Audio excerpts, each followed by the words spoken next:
It's no secret, in 1948, Undersecretary of State Dean Acheson said that the Middle East oil is the greatest material prize in world history and a great strategic lever. And so we said, let us lean into that further and really focus on nurturing creativity and nurturing entrepreneurship. Now, every student that graduates from the engineering school, engineering and architecture and graphic design, they have to have started 2 companies by the time they graduate. And that's what a university is at its best. It's a place to hold up your assumptions and knock on them really hard and see, what holds up to scrutiny and what needs to be discarded. And if anything, that's what AUB is. I do not fear for universities finding their niche in an age of AI. I do fear more for what it implies for society as a whole and losing human agency. Being a waiter or a waitress in a restaurant is going to teach you life skills that you're not going to get from sitting quietly in a classroom being a good student.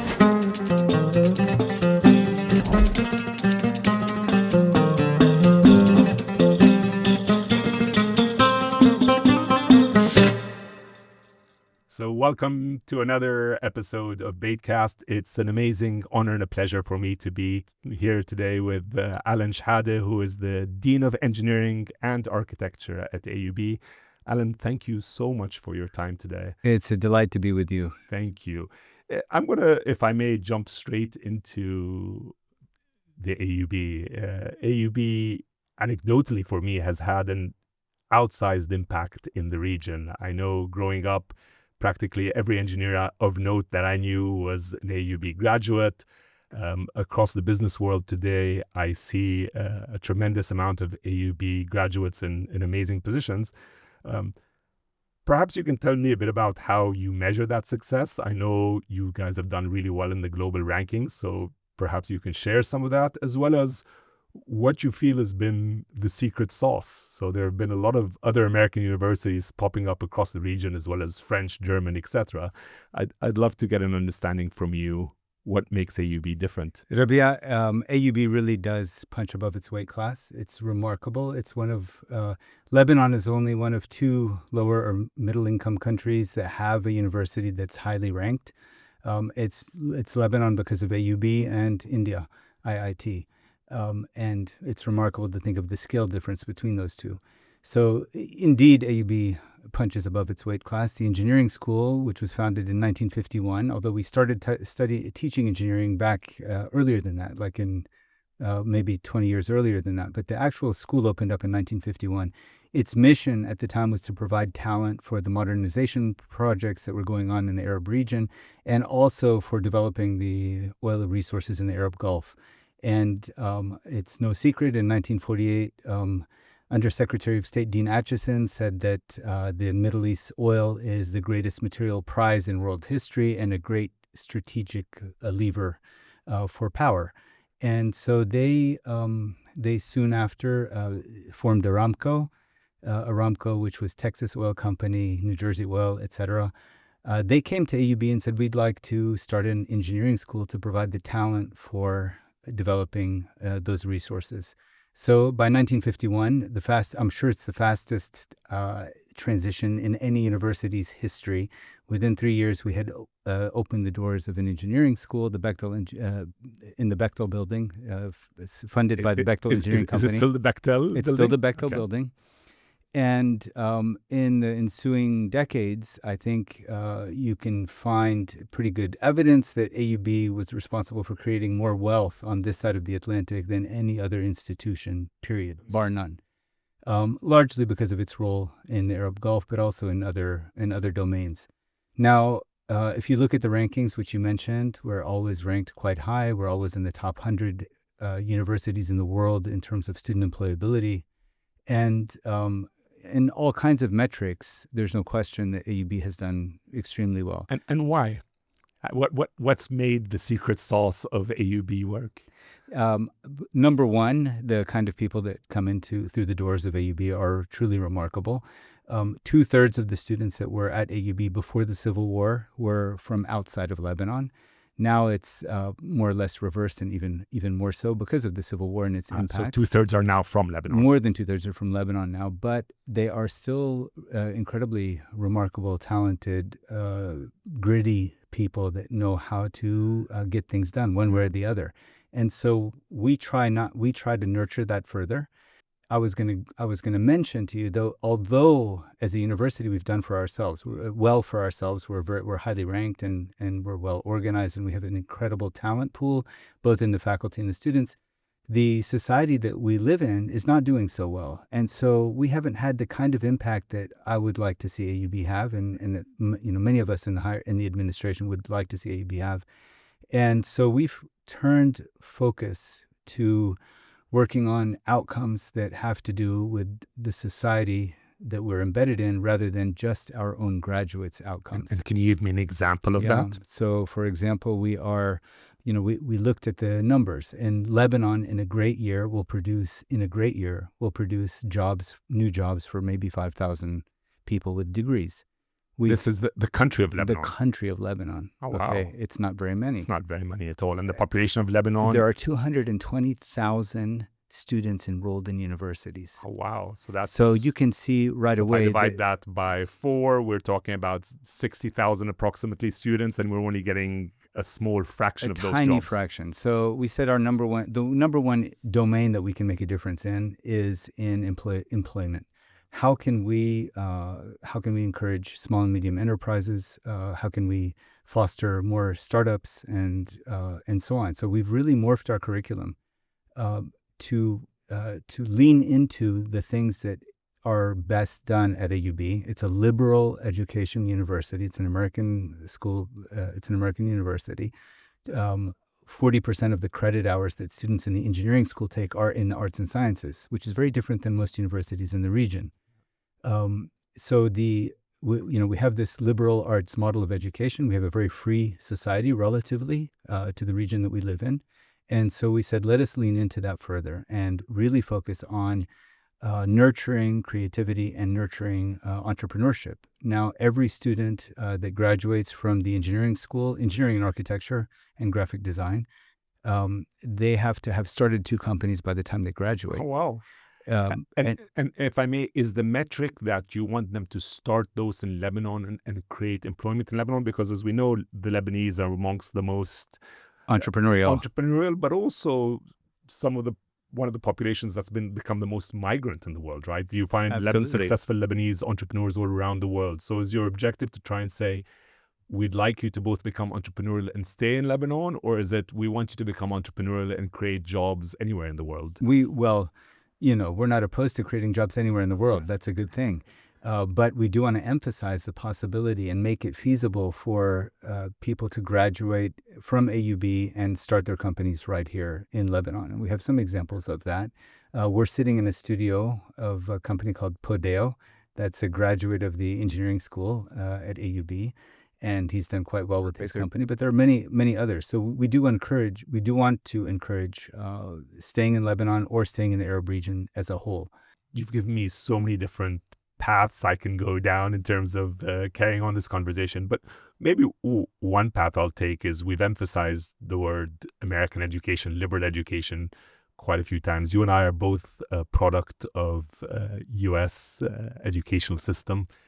Both in high school and at university.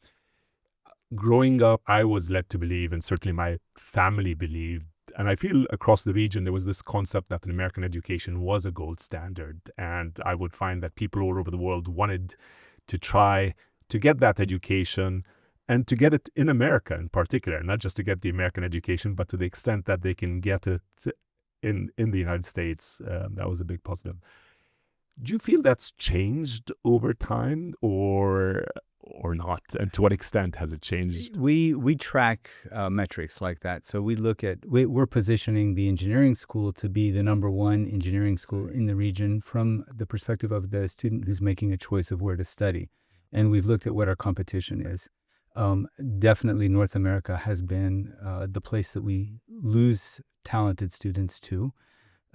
It hasn't changed a lot. Now, recently, in the last, 100 days.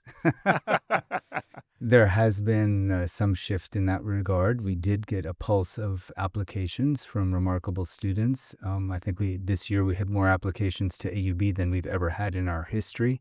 It could be related to that, but I'm a scientist at heart, and so I have a hard time. I don't want to overextend the claim. Yeah. And in your mind, what is the advantage of a student getting that American education, let's say in the West Coast of the United States or in the Midwest, compared to getting it in Beirut? Is there an actual educational difference within the school, or is it primarily a difference of being more independent or in a different culture? So first of all, I'll give a shout out to all the AUB alumni that are on the West Coast. I visited with them not too long ago in Silicon Valley. But in terms of the education itself, I would even say that AUB is superior to many universities on the West Coast. I wouldn't go so far as to say it's better than Stanford as a student experience, but it's competitive with the best U.S. schools, and it's ranked much higher than most U.S. universities are. And so historically, why would parents have sent their kids to the I think for the opportunities after they graduate. Okay. So we go back to the structural issues, which have to do with who am I connecting the student to? Yeah. In the West Coast, you're going to be getting internships in nearby companies. If you're in Silicon Valley, in Palo Alto, or Menlo Park, or wherever you are, you're going to find great opportunities and connectivity. So what a lot of students do that have the long-term ambition of finding themselves on the West Coast is that they might start at AUB and then go to the West Coast for graduate school. And it's a great, it's always served well that way because the reputation of AUB is so powerful in the United States and more broadly. Yeah, so I think this goes back to the employability issue, and you're saying one of the key differences is that ultimately, even if you're a top student from Lebanon, just the structural challenges make it that much harder for you to find a job unless you become an entrepreneur and create your own opportunity. Absolutely. And even there's a lot of structural headwinds given just the regular crisis mode that we seem to be in. That's absolutely true. But we also have great examples. I mean, we have great examples of companies that are doing well in Lebanon, despite the ups and downs. So I think that there is an opportunity here. The talent is incredibly strong. People are very well educated, and they're capable of working across cultures, as you know well. And so, yeah, I think there is an opportunity there. And I think we have to lean into the private sector on development in the private sector to push the public sector in another direction. And I say that hesitantly. I'm not a hardcore right-wing capitalist or anything like that. I say that only because I feel that there's very little hope in the public sector unless there's a strong tax base or strong opportunities and ways for people to live without resorting to the clientelism system that we have in this country. I've spoken to a few super successful Americans of Indian descent, Fortune 500 CEOs, and I've asked the question about, today so many of these Fortune 500 CEOs actually are immigrants from India, and so what's changed? What's made this possible? And the answer I've gotten repeatedly is the amount of adversity you face in India and the amount of competition at a very young age teaches you a lot of skills. And amongst them is this ability to be super flexible, to follow every opportunity. And I think that same adversity exists in Lebanon, albeit at a different scale. But I think the Lebanese throughout their history have faced such a level of adversity that they've learned to deal with that and gone out all over the world. That's exactly the grit that I was referring to among the students that we have. And I can give you a little anecdote. I was going to a conference in Florence, Italy, and we had a connection in Rome, and our plane was late, and the connection was ridiculously short. It was at the point where, as we're landing on the runway, I'm looking at my watch, and I'm making the plans for, okay, I'm going to go to the conference a day late. I need to call a hotel, etc. My spouse was with me, who was born and raised in Lebanon. And we were sitting in the back of the plane, and the minute it came to a stop and the seatbelt lights were off, she had grabbed her suitcase and she held it above her head and she was saying, excuse me.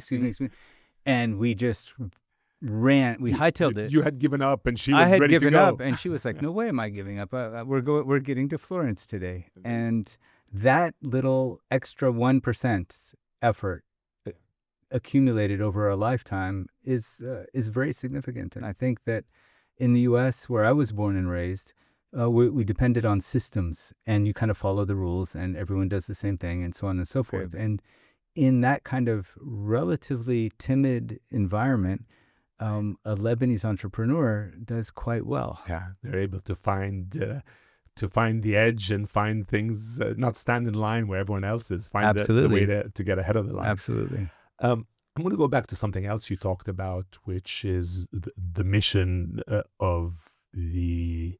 You mentioned the engineering school and how it's done superlatively well. And again, what I know from the history of the university is it's over 150 years old, started off as the Syrian Protestant College by missionaries. And from what I understand, the original mission was both to modernize, which seems to be similar to what you were saying with engineering, but also to almost Protestantize the region. To what extent is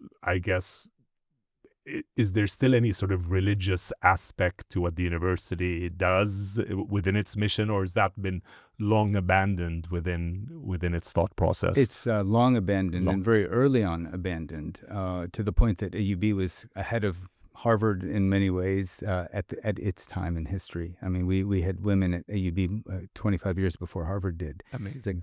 Now, that doesn't speak directly to the religious aspect of it, but the university became a secular university very early on in its history, partially through some controversies related to evolution and teaching Darwin. Okay. Yeah. And this was an argument between the student body and the faculty at the time? I mean, the faculty themselves had arguments within the faculty. Okay. So, but long story short, we ended up the American University of Beirut very early on. In fact, from the founding days, it was agreed that the purpose of the university wasn't to it was to make doctors who are great men. At the time, it was all men. It wasn't to make men who are doctors. And what was meant by that was really at the ethos of the liberal education model, which is to produce people that are very self-aware, that are aware of their place in history, that are aware of the context and the societies they're in. And Daniel Bliss said that someone can come here, a Muslim, a Jew, or a Christian, and leave here believing in one God, many gods, or no God. Interesting. And what our mission is to make sure that whatever it is that they know the truth. And the truth was, framed in a scientific sense, not in a religious sense. So there was no right answer, even then. And so I love that framing of doctors who are great men rather than great men who are doctors. I live in Dubai. Dubai is, by design, the focal point of the population seems to be very economic, social, and material in many ways. Lebanon, as soon as I step into this country, is bursting with political activity and controversy and discussion. And it seems, I guess my question is, to what extent does the university try and stay out of that conversation or help educate that? Because it's very much a part of everyone's life here. It's a great question. I mean, it's a very complex one. People come into the university with their own political views and affiliations with various political parties. And I mean, I think actually one of the strategic depths of AUB is that it has never, it's never said we want one color or another. It's always been for everyone, including the hospital during the peak of the Civil War days. Check your weapons at the door. We don't ask who you are. And there literally was a place to check your weapons at the time? I mean, I don't know. It's like, here's the little closet, lock it in. And you can pick them up on your way out. But the point being that it was always open to everyone. And that's been one of its strengths. So I actually forgot your question. I did too. No, I was talking about to what extent you educate the politics. How do we negotiate the politics of the country? Yeah. I mean, so first of all, politics is completely out of bounds for any kind of admission, hiring, promotion, any kind of decision. We have extremely clear policies and procedures for everything, and it's just understood that there is no way around merit. Merit is what's key. But are the Now, students allowed to speak? Like in Dubai, you're not.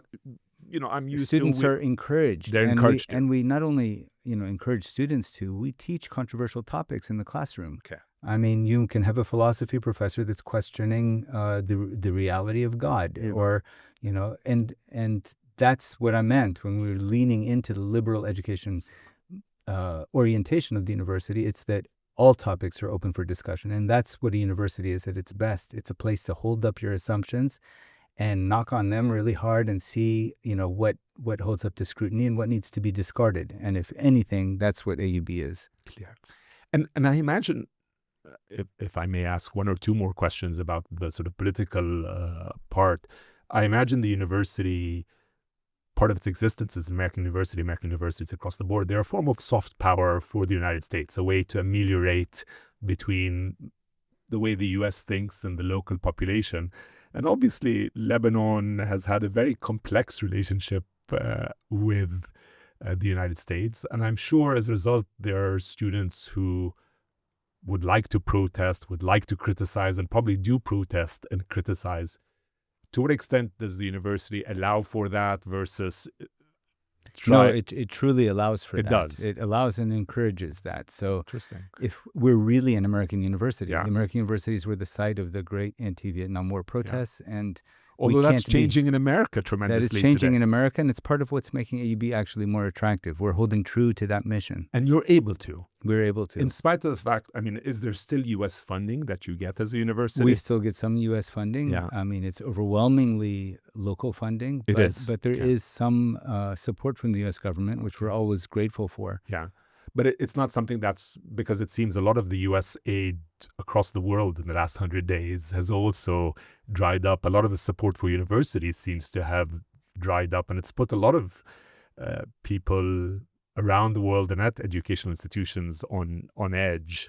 That change hasn't impacted you? No, it has impacted. It has impacted AB pretty significantly. The ending of U.S. aid funding, which was primarily for scholarships for students who didn't have the means to pay the tuition of the university, that was brought to a halt.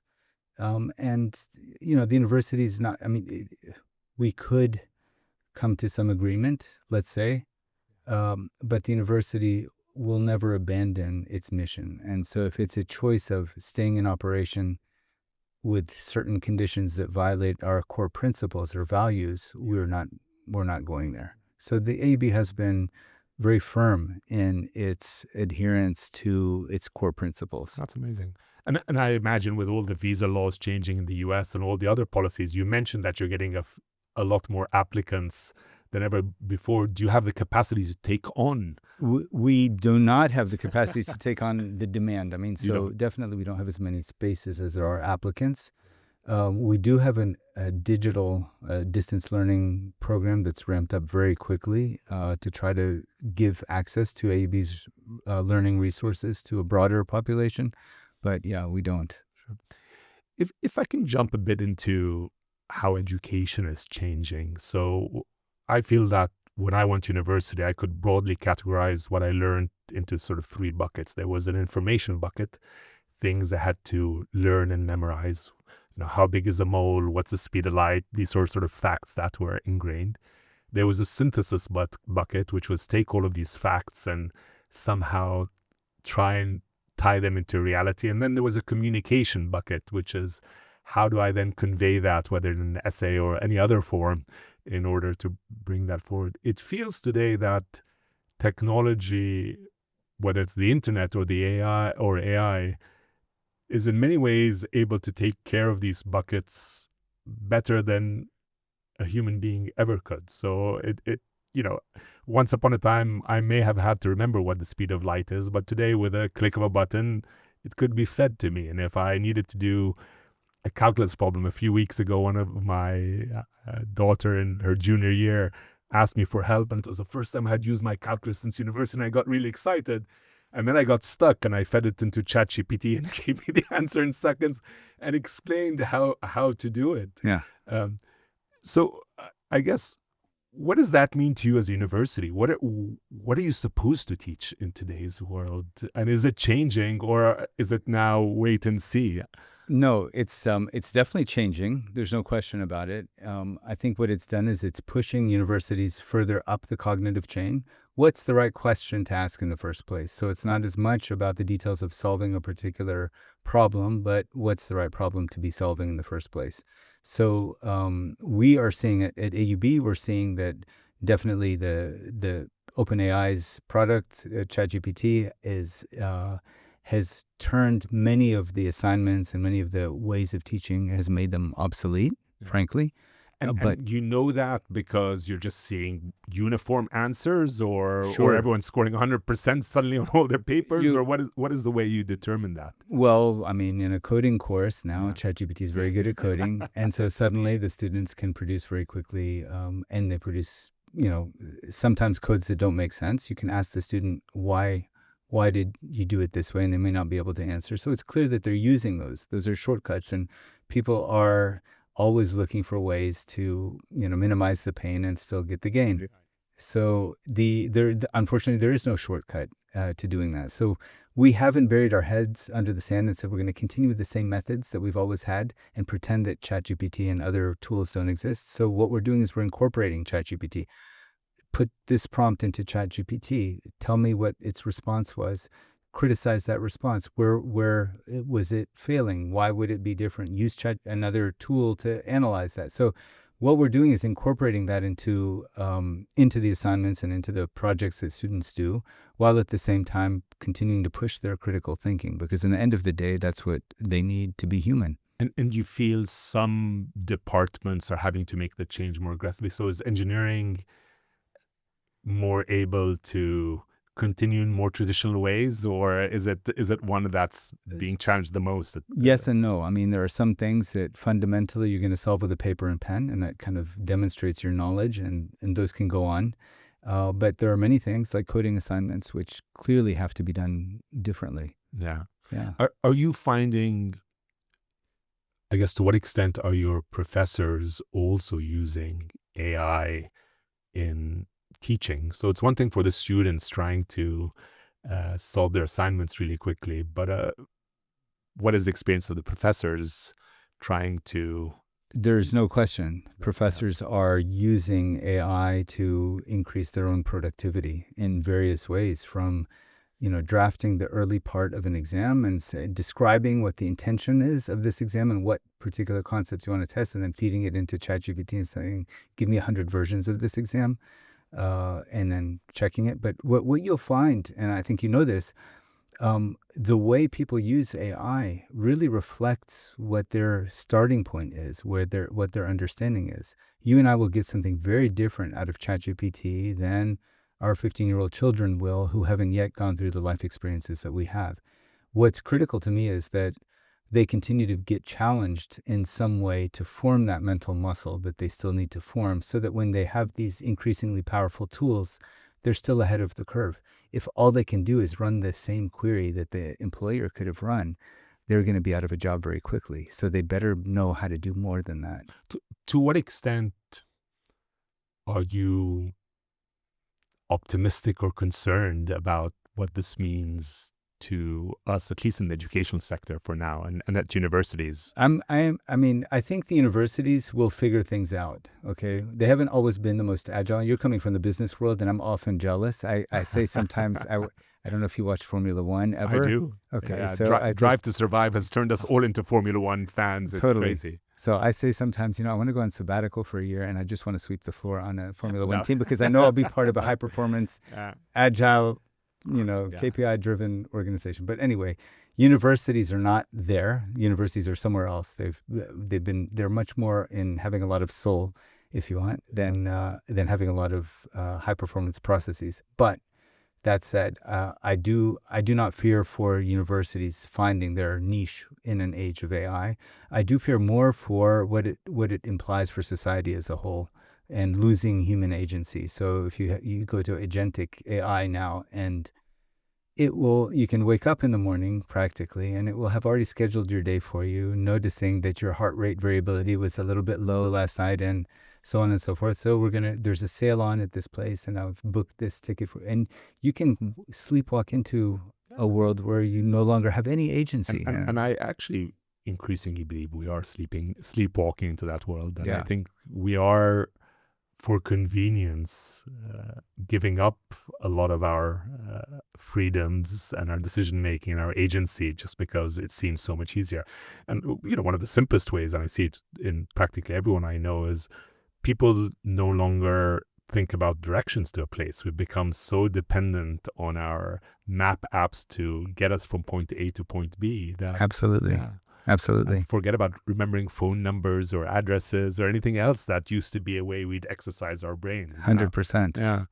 And even making those micro decisions on what am I going to eat today? Yeah.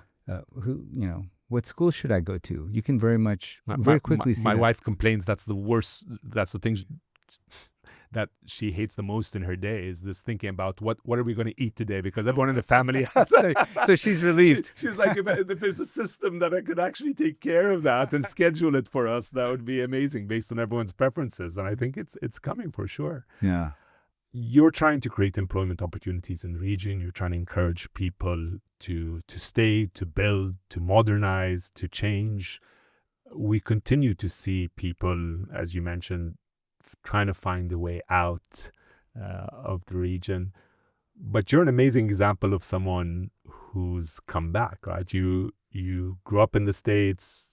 You went to the best universities in the world. You did your master's and PhD at MIT in mechanical engineering. I'm sure the world was your oyster, and yet you chose to come and work in some of the most troubled places in the Middle East. You worked at Birzeit University in Palestine, and you've worked at AUB in Lebanon at a particularly challenging time. Tell me about that personal journey. What does it take to get an Alan from a comfortable life in the US to come back to this region? And do you see many people who've done what you have, and you see some sort of trend line? So I'd love the personal story as well as sort of a bit of a macro. Yeah, sure. By the time I graduated from MIT, I was, let's say, concerned about the direction and differential opportunities that were available in the world to people from different places. And I also saw that I was graduating with a cohort of brilliant people, and they were going to be staying in the U.S. and they would be part of the American machine, which is great. It's been one of the most successful machines in history in terms of upward mobility and creating opportunity and all of that. So that's wonderful. But I felt like there must be something more important where my skills are less abundantly available. And I wanted to go to Palestine at first. I wanted to go get in touch with my father's hometown. And there happened to be a great university there, so it was, an easy thing for me to do, to go there. My dad was, up in arms. He worked so hard to leave Palestine and to, set up a middle-class life in America as an immigrant. And I was going and undoing that journey. But for me, it was more about, I felt like there could be a lot of meaning in going to Palestine and seeing how I could contribute. And I kind of went, I was naive, frankly, going there thinking, okay, there are not going to be that many people with great training and so on. And, I could make a contribution from that perspective. And what I found is I got to Birzeit University, and the students are quite sharp, and the faculty are all trained around the world. And it was actually a great university. And I had to rethink my assumptions as an American coming to the Middle East about what the state of things are here. And for me, it also was an opportunity to try out experiments in education. How could you teach materials in a way that are relevant to the students who are studying them? So, say in thermodynamics, I had to teach thermodynamics. You teach how a jet engine is designed and operates, and what governs its performance. The students in Birzeit there was no Boeing for them to work in, or General Electric to make. Not very, very relevant to their day-to-day. Not relevant at all, but the physical principles underlying those are relevant everywhere. Yeah. So we set about finding examples of those things and doing some even historical work with the students This was in around 1999, 1988, 99. The Intifada, the first Palestinian Intifada. Apparently, it's a bad word in the U.S., but it doesn't mean anything bad at all. It just means brushing things off and turning over a new leaf fundamentally. And so they hadn't learned enough, in my experience, about the social experiment that was the first Intifada, which was, tax resistance. It was self-sufficiency. It was nonviolent. There were many aspects to it that were remarkable, and people found ways to make do in living that way. And so but we had a course, fluid mechanics. We did a project called Fluid Mechanics in the Intifada. Students had to research some story from their parents or elders about the first Palestinian Intifada that connects to the material we were teaching and learning in fluid mechanics. And so the project was Fluid Mechanics in the Intifada, and it turned out, some students did projects on how does a mosquito can you model a mosquito taking blood through your skin? Because garbage wasn't being collected and mosquitoes multiplied. Another person did how does tear gas transport to the fetus, because their mother had a miscarriage during the Intifada when an Israeli canister of tear gas had gone into their home. And so there was a lot of we were using these hardcore equations, solving Navier-Stokes equations in the context of something that they had to learn about historically. So anyway, that's a long story. Yeah. But I mean, I'll also sort of build on that. I'm always super impressed and shocked at how much young people in very adverse situations are still able in today's world to educate themselves and get really good at things. We, several months before October 7th, took on some internships almost as a community service in Gaza, remote tech workers, fresh out of university, thinking we wouldn't get much out of them. Today, we have a team of 12 people working in Gaza who are actually at the forefront of all of the AI work we do. And our CTO, who's off the charts genius and has hundreds of engineers at his fingertips, says by far the best engineers he has are these folks in Gaza, who most of the time when he gets on a Zoom with them, they're outdoors somewhere because their homes have been demolished. And almost every day they're at a different place wherever they can sort of steal an internet connection for a few hours. So I agree with you. There's just we underestimate in many ways, or the world does, the capacity in our region. And oftentimes it's not about the capacity. It's purely about the opportunity. I keep thinking if any of these kids was sitting in Silicon Valley, it would be crazy. What they could achieve. Absolutely. And I'll tie that to something else, Alan. So you're, this shows a lot about talent and about helping young people improve their chances in the world. So I'm going to ask you for some words of advice. And I'll start off with a short story. My dad is an AUB graduate. My dad grew up loving physics. It's still something he loves. So he's in his mid-80s. He still picks up physics books and adores solving physics problems. But when he came to AUB to study physics, a professor sort of took him by the ear, according to my dad, and told him, Haidar, you have a family to feed. Physics is not going to feed your family. You're going to become an engineer. And he still today thanks that professor for giving him those words of advice. And I guess in that generation, the words of advice were study to be an engineer, a doctor, or a lawyer, because ultimately that's employability and that's mouths to feed. In today's world, if you're advising young people, as Alan, let's say my daughter who's a junior in high school, about what she should study and she has no idea what she wants to study, how would you tell her to approach that problem? Well, the cliche way is to follow your heart and to see what... And do you believe that? Is that good advice in today's world? Frankly, if you look at what successful people like you are doing after a few years after they've graduated, it almost has nothing to do with what they studied, right? So it's more important that they become self-actualized human beings And I am the dean of an engineering and architecture school, so of course I would sell that. I would say that engineering is a great platform for anything you want to do later in life. But even, so is physics, so is English, any of the majors. I think the most important thing is for a student to find themselves in that place, find themselves challenged and excel at it. And then when they excel, that's going to open all kinds of opportunities.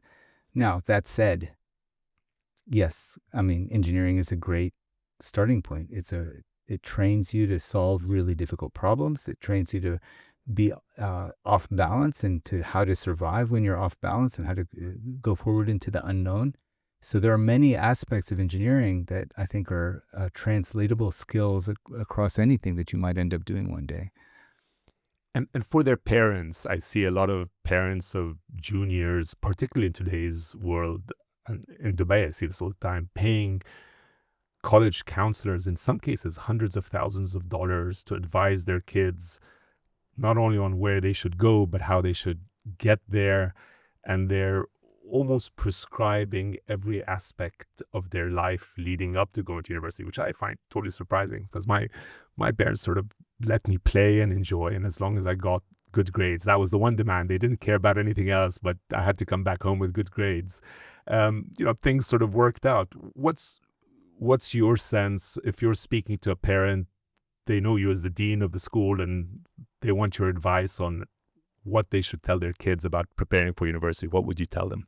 I would tell them to have real life experiences. I mean, the biggest problem I see with the way we're raising our children now is that they spend most of their life in a petri dish, in an artificial environment where everything's been programmed for them. You need to have this extracurricular and you need to take those courses and do this extra assignment in the evening and volunteer at this place so that you build your CV. I feel that, yes, that apparently is a formula for success in the college counselor industrial complex, and does gain people admission to places, but I think that they lose a lot in the process. And I think it's more important for someone to come out with a B average from school, but having had a rich life experience that teaches you things that you can't get in an artificial programmed environment. I think we have to get out of it. And those real life experiences come from trying to get internships early on? Getting internships, working in an ice cream store, pumping gas, whatever opportunities come up. Being a waiter or a waitress in a restaurant is going to teach you life skills that you're not going to get from sitting quietly in a classroom, being a good student. What percentage of your college, your engineering majors are getting work experiences prior to graduation? 100%. 100%. That's it's amazing. Actually a requirement. So they have to. So this is a co-op program of some sort? We have a co-op program, but we also have a summer training. So at the very least, you have to do 3 months in a summer in your junior year before you go out. But we encourage students to do co-ops. So those could be 6 to 9 month experiences, and they could do more than one. Yeah, this was, for me, a very eye-opening moment when I went to the U.S. I had never had work experience before, but every American kid had. And it made a tremendous amount of difference. And so my first job at university was serving food to football players. And, when I told my mom, her eyes almost welled up with tears. I sent my kid to the other side of the world to serve food. But to me, it was such a wonderful learning experience about customer service, about discipline, about a whole bunch of things. And you probably learned a lot from the football players themselves. I learned a lot things from they the would have football never. And I sent my mom the first couple of checks as a thank you. They were measly checks, but still, I felt it was the least I could do. You asked me also about the faculty. Yeah. So not just about my personal trajectory. The faculty at the university are very much on a mission, and this is one way that we attract good faculty. So if you think about an apartment complex that's on fire, you have one group of people that's fleeing the fire, and you have another group that's coming in to put it out. And there are those, typically the ones who are putting it out, you have to they are either crazy thrill seekers, or you have to pay them a tremendous amount of money. Or you have to pay them a tremendous amount of money, or they have a A passion. passion for it. And if you And so there are enough people you feel who are out there who have a passion, who want to come in and completely. I mean, if you walk the halls of AUB today and talk to the faculty members, they could all be making 2 or 3 times their current salaries elsewhere today. They're very competitive in the market. They have great research projects, and they're I well listened known. to your some of your podcasts, and you were interviewing some professors in one case about what to do with all of the garbage that results from all the demolitions in Lebanon. Another case about AI and its bias. I recommend it to all my listeners, but it's amazing how it felt like everyone you spoke to had a real passion about making a big change on the ground. It didn't feel material in any of these conversations, which again, in the concept where I work, so much of it is material.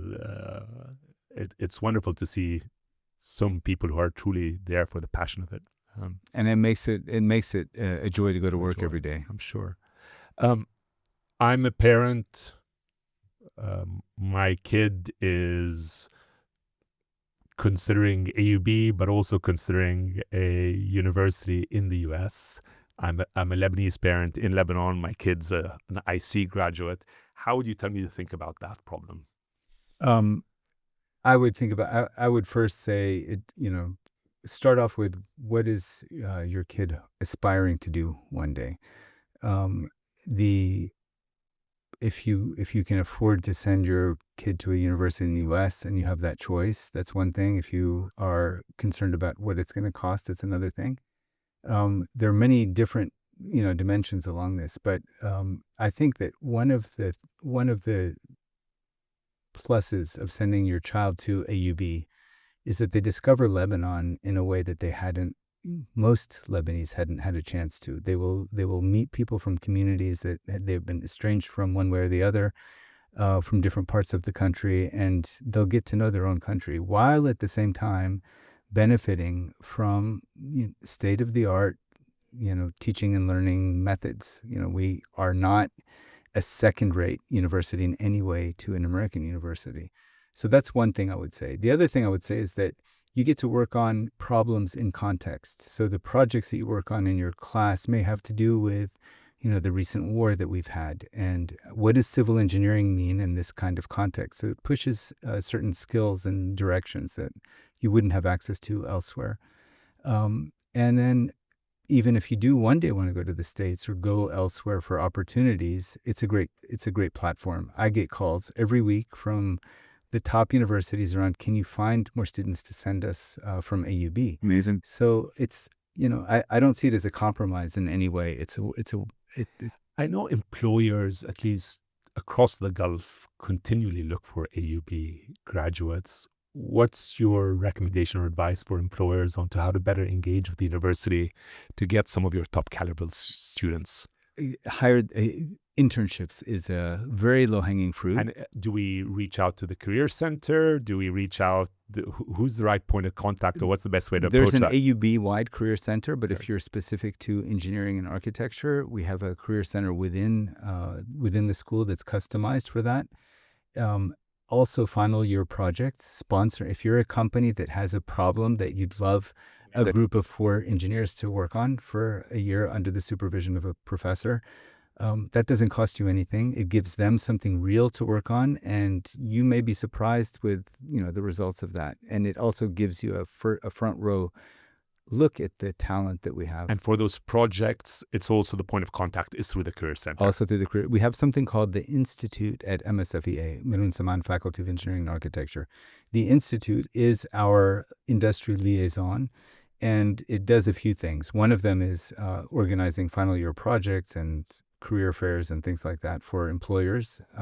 But the other thing it does is it actually connects faculty to companies for projects that enhance the competitiveness and sustainability of the companies in the region. So at any given point in time, we'll have 30 or 40 industry projects that are going on under the supervision of our faculty. And sometimes they're producing software products. Sometimes they're investigating why a particular industrial process isn't producing the quality that it should be, and so on and so forth. So many different things. You mentioned that part of the advantage of coming to AUB is that you get to know your country. And the implication there wasn't geographic. It sounded like you get to know people from all walks of life and people you might not have interacted with. Lebanon continues to be this very interesting patchwork where oftentimes communities stay within themselves. To what extent does that translate within the universities versus the university really forcing upon people that they do interact with each other and get to know each other better and try and break down some of these long-held biases? So for sure, the first one is true. Like you're meeting people from different communities and from different social, economic, Yeah. Backgrounds. backgrounds. At the same time, we do a lot of student-to-student activities across universities. So the robotics club at AUB may be hosting a competition for all the universities in Lebanon. The following year, they may do the same thing at NDU, and then the AUB students would go to NDU. So we do try to encourage as much mixing across universities as possible. That's great. Alan, it's been an absolute pleasure sitting here learning from you today. I think to me this has been very inspirational. The very act of you moving back to the region is, I think, an inspiration to every person of Arab or Middle Eastern descent who's anywhere in the world and who's got talent, because it's a great story of service and of impact and of being focused on making change happen. And I love, again, the story of both for the students and the faculty of really applying passion to mission and trying to change people's lives. And the AUB's had such a phenomenal role in the region, and under your stewardship continues to do so. So I thank you for all that you're doing, and I thank you for taking time out of your busy schedule to be here with me today. Rabea, thank you so much for inviting me. It's always a delight to talk to you. Thank you. Thank you.